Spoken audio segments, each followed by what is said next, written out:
আসসালামু আলাইকুম, কেমন আছেন সবাই? আশা করছি ভালো আছেন। তো নিয়ে আসলাম আরেকটা নতুন রেসিপি।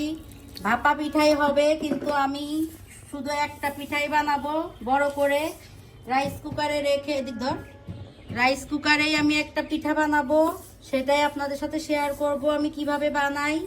তো সাথেই থাকেন, দেখতে থাকেন, শুরু থেকে শেষ পর্যন্ত সব শেয়ার করব। তো আমি রেডি করছি এখন পিঠা গুঁড়িটা, তো দেখতে থাকেন, সাথে থাকেন। এই তো বন্ধুরা, তো আমি এখন গুঁড়িটা চেলে নিচ্ছি। আর এই ধরনের চাল নিতে চাললেই গুঁড়িটা সুন্দর হয়।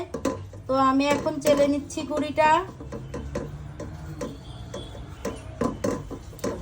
তো আমি এখন পিঠাটা বসিয়ে দিচ্ছি। তো আমি থাকি শহরে, গ্রামের পিঠা বানানো তো শেয়ারই করেছি। এখন আমি বিকল্প ব্যবস্থা, শহরের মানুষ যাদের কোনো ব্যবস্থা নেই তারা কিভাবে বানায় আমি সেভাবেই বানাচ্ছি, সহজ করে দিচ্ছি সব কিছু।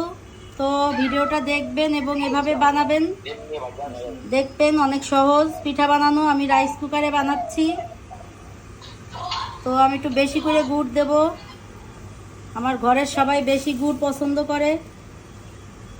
এখন নারকেল দিয়ে দিলাম।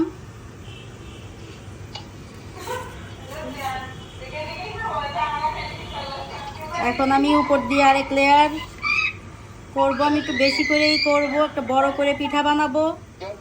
তো আমি কিন্তু কাচের বাটিতে বানাচ্ছি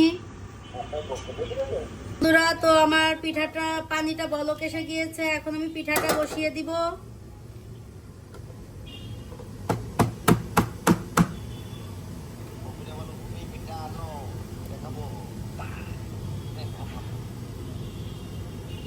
দেখেন মাশাআল্লাহ অনেক সুন্দর হয়েছে। এখন আমি ঢেকে দিব।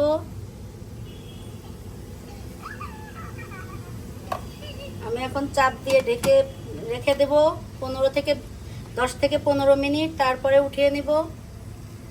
তো বন্ধুরা, আমার পিঠাটা আমি 15 মিনিট দিয়েছি, এখন আমি উঠিয়ে ফেলবো। পিঠাটা এখন আমার সম্পূর্ণ রেডি। তো আমি এরকম একটা ভাতের চামিচ দিয়ে উঠিয়ে নিব, না হলে হাতে ভাপ লাগবে, অনেক গরম। তো আপনাদেরকে খুলে দেখাচ্ছি পিঠাটা কেমন হয়েছে।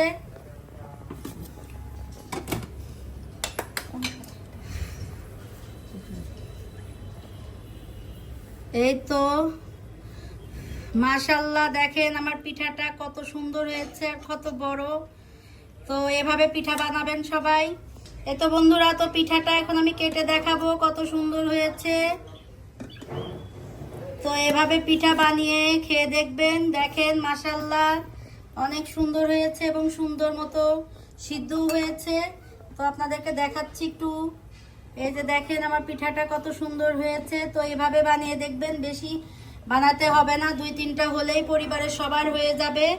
তো ভিডিওটা যদি ভালো লাগে অবশ্যই লাইক কমেন্ট করবেন, শেয়ার করবেন, সাবস্ক্রাইব করবেন আমার ইউটিউব চ্যানেলে এবং আমার ফেসবুক পেজে ফলো দিয়ে আমার পাশে থাকবেন। সবাই সুস্থ থাকবেন, ভালো থাকবেন। আল্লাহ হাফেজ।